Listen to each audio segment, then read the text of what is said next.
The United States is the only advanced economy that does not guarantee paid time off. We have no federal law saying that you have to provide a certain number of vacation days. And you have entire cultures like, France is a good example where pretty much everybody takes August off and it's just part of the culture. You don't really see that here in the United States. So when I came to France and I noticed that vacation is a way of life, people are constantly talking about their vacations.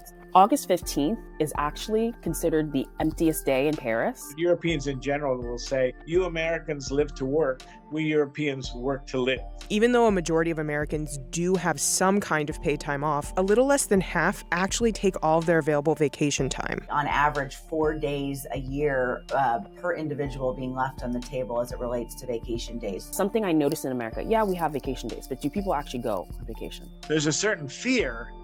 We don't have any legal protections, and so people have been fired for taking vacation time. I'm a workaholic by my very nature, right? One of the things that I used to struggle with early on in my career was I didn't want to leave because I was afraid that people would think I wasn't needed. I was going to lose the air of indispensability, is what they call it, right? And in reality, that doesn't happen. More workers taking a vacation can help the overall economy. If Americans used the nearly 770 million abandoned vacation days to travel in 2019, it could have injected more than $150 billion into the U.S. economy and created 2 million American jobs. Paid vacations increase productivity, they increase employee well-being. It's also not rocket science. I think most of the evidence suggests that it more than pays for itself. So why aren't Americans going on vacation? And what can we learn from our European counterparts in France? Europe has taken a different policy approach to paid vacation time than the U.S. Hi, my name is Fatima, and I'm an American that has been living in Paris for about 6 or 7 years now. In France, you find less of that, hustle culture mentality, but it does exist. I think there's this stereotype that the French are not hard workers, but in actuality, you're going to find people or industries where it's expected that they stay in late.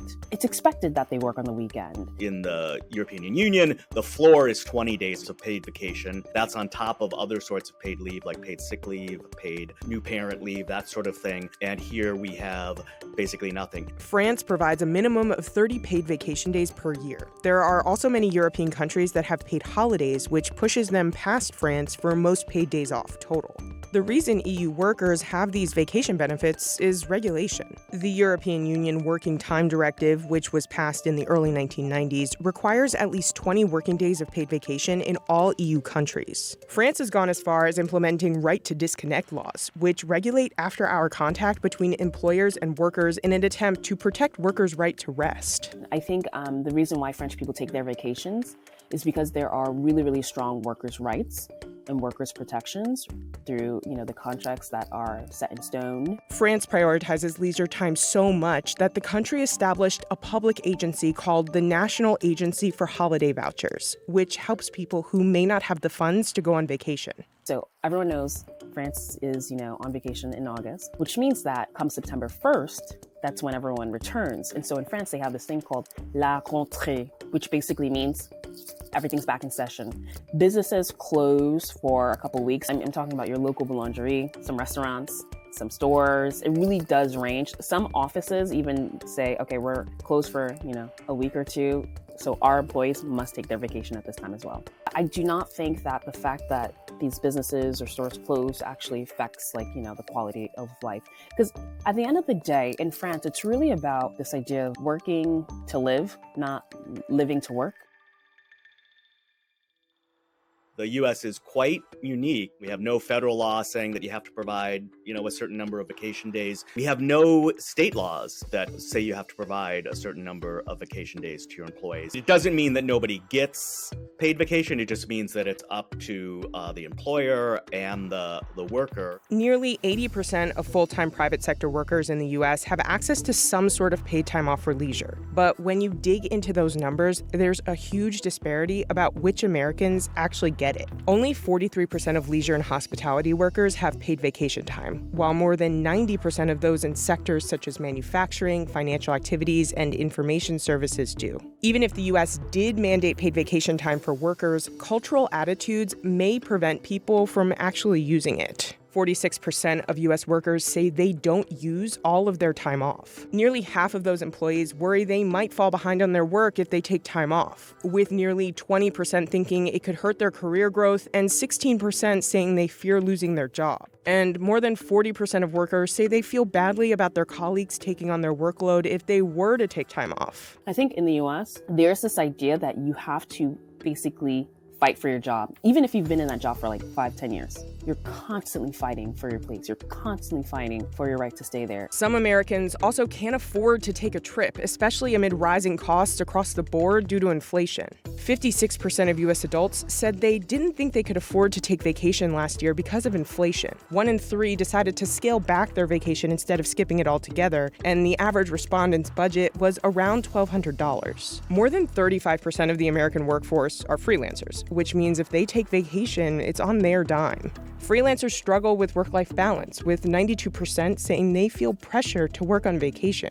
The flexibility of picking their own hours and remote work may counteract the low vacation time. More than half of freelancers that get their work from Fiverr say they travel while working.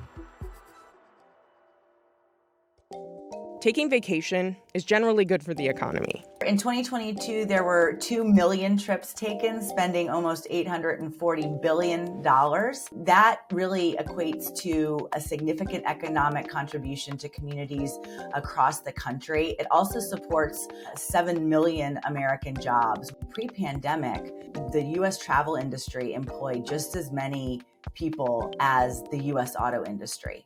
And that's very significant when you look at that comparison and you think about how that economic impact really does affect communities across the country. Vacation is good for us in many ways, and one of those is health, both physical health and mental health. Taking vacation time is linked to a lower risk of heart disease as well as increased productivity. It can also promote better mental health and has shown a reduction in stress, depression, and anxiety. We've found a fairly significant link between people taking time off and people taking advantage of their mental health resources.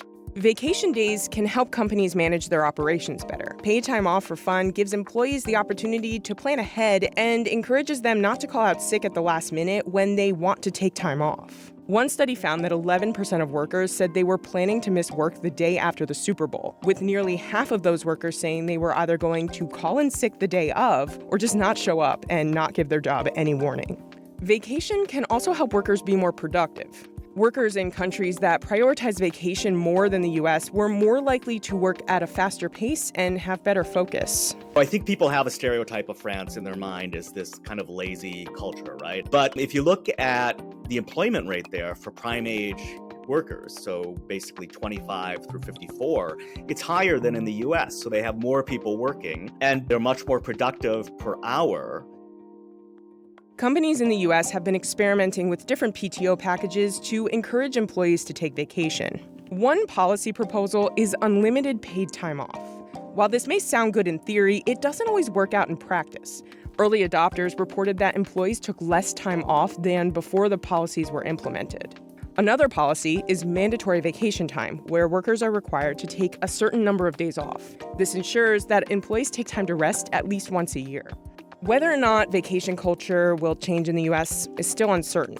In the July 31st New York Times 1910, there's a headline that says, "How much vacation time does a man need?" President Taft says 3 months. This is over a century ago. Why don't we get it?